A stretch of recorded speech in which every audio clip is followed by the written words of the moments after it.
Բանջի կեք մնա։ Ես ձեզ հետ կխոսամ տենց։ Ես տենց կխոսամ ձեզ հետ տենց։ Ուրեմն մյուս անգամ չփորձեք ասեք, որ փախածներով չփորձեք ասեք, որ ես Ղարաբաղ եմ տվել։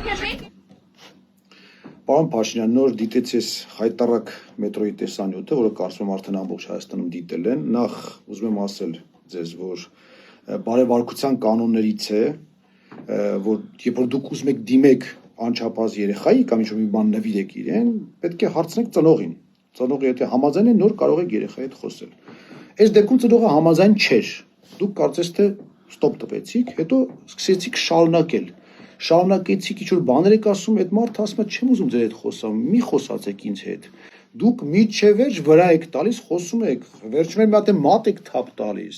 գոռում եք այդ մարդու վրա, ընդ որում խոսքը գնում է երիտասարդ աղջկա եւ իր փոքրիկ անչափահաս երեխայի մասին, որը վախեցած հետո կադրում երևաց, նայում էր թե ինչ է կատարում իր մոր հետ ու ինչ որ մի հատ մարդու հետ։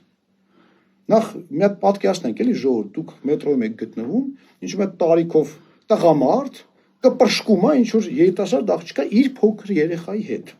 Առաջին ռեակցիան ո՞րն է նորմալ մարդու, որ սանձի այդ մարդուն, չէ՞։ Եթե չի կարողանում վնասազերծի, մյուսը պետք է զանգի ոստիկանություն, որ ոստիկանություն գա, հանի իրան վագոնից, որ վագոնի ժողովուրդը հանգի շարունակի իրենց կյանքը։ Սա համակեցության կանոններն է։ Պարոն Փաշինյան, եթե չգիտեք, իմացեք։ Իսկ հիմա կոնտեքստի հետ կապված։ Մի մարդ, որը կանգնում երիտասարդ աղջկա եւ իր փոքր երեխային ասում է դուք փախել եք Արցախից,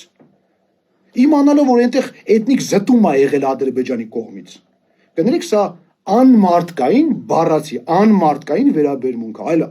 այլ բան չեմ ուզում ասել, կարծում այդքանը հերիք է։ Իդեպ ես ձեր պահվածքը ինձ համար շատ անհասկանալի է, կամ ձեր նյարդերն են տեղի տալիս, կամ մի այլ պետություն ձեզ պատանդ է վերցնել, որպեսզի դուք գաք մեր ժողովրդին ահաբեկեք։ Եթե այդպիսի բան կա, մի հատ նշան տվեք, իմանանք, որ կրակը չենք ընկել ձեր քարոզ արշավի ձեռը։